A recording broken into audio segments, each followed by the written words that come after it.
I'm PeterLoescher, the CEO of Siemens, responsible for more than 400,000 people who are at home in 190 countries of the world, responsible for mega infrastructure projects who are truly impacting the societies around the world.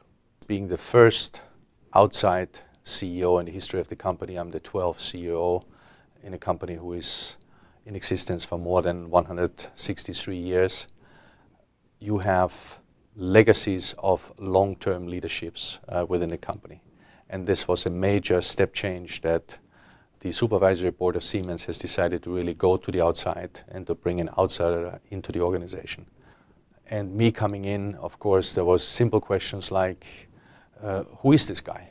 And I will never forget my first meeting. There was this big blue binders of decisions to be taken from the board, and I entered the room and I looked around my team and said, before we start the official board meeting, let's just quickly go around the table and let's talk about business. What is happening currently in the business environment? What is going on?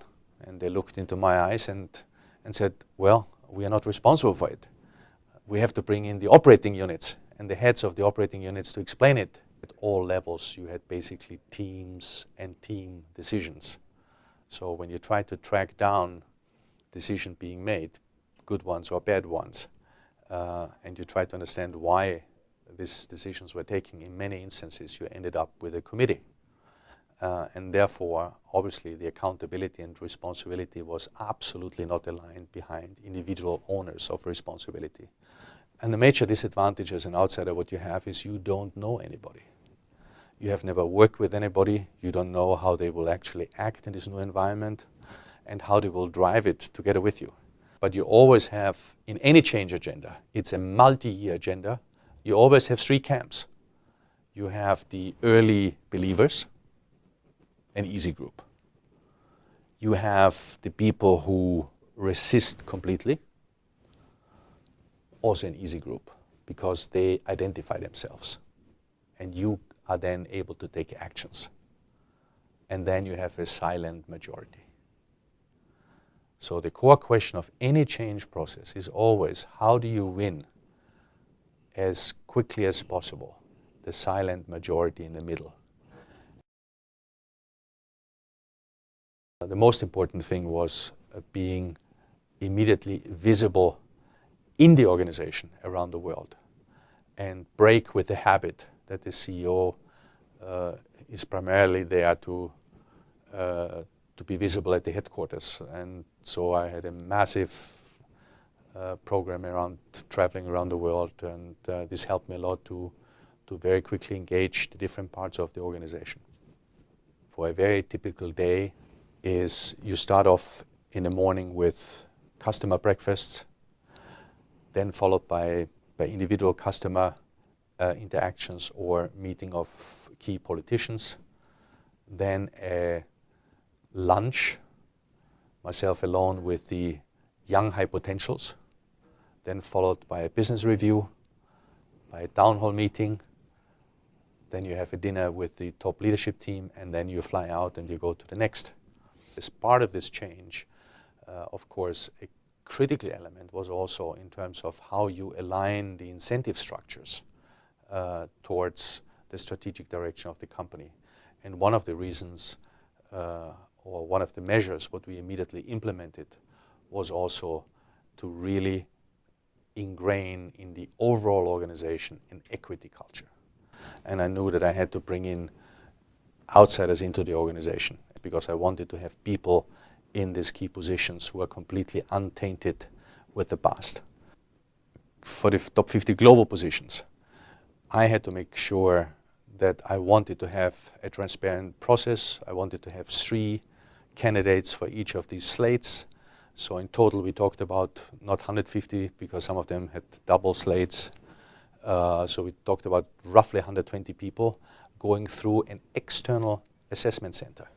For the younger generation who saw this, they saw it as an immediate opportunity to demonstrate that they actually are ready for the challenge. And they wanted to have these jobs. But there were the older, more experienced, or part of the older, more experienced leaders who said, look, I mean, I'm successful in this company. I've worked in this company for 30 years, and I don't want that I'm being assessed.